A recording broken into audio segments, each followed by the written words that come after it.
Hey guys, Zypra here, and if you want to see some commentated arena games, then stay tuned.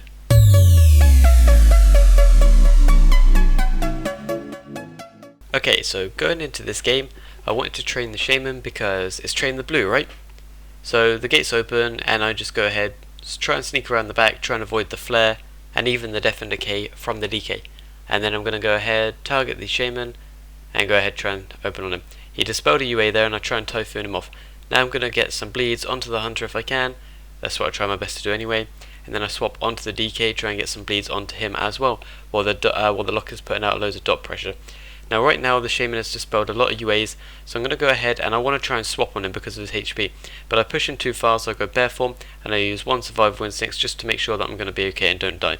So I sprint out of there, and then my shaman gets put into a trap right there.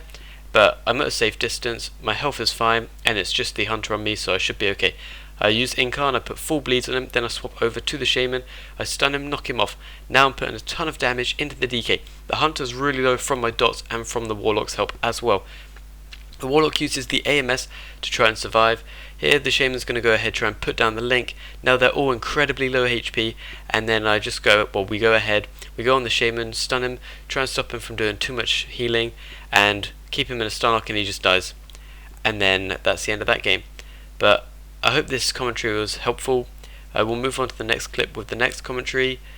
Please let me know in the comment section if the commentaries are okay. Obviously I can only improve with your feedback, but I will see you in the next clip for the next one.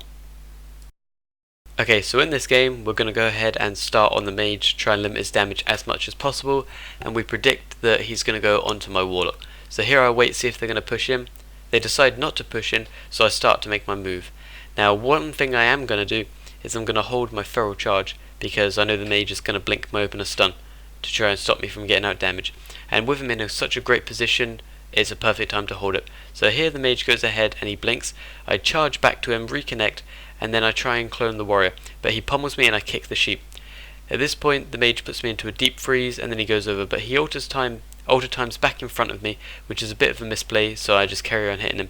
Now the warrior is going to start to take a lot of damage from my warlock, so I'm going to go ahead and I'm going to go try and CC the monk. Here he incaps me, it breaks, I use my roar on him, he trinkets, I put him into a full cyclone. Now is the perfect time for me to sprint over and use my incarn to try and put out some warrior damage onto the warrior too. I go back onto the mage, I kick him so that I lock him out for frost and he dies.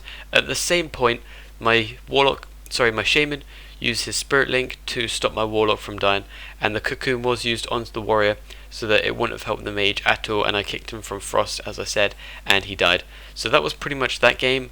It was a very fast game. There was a lot for me to try and cover in one point, but hopefully it went alright.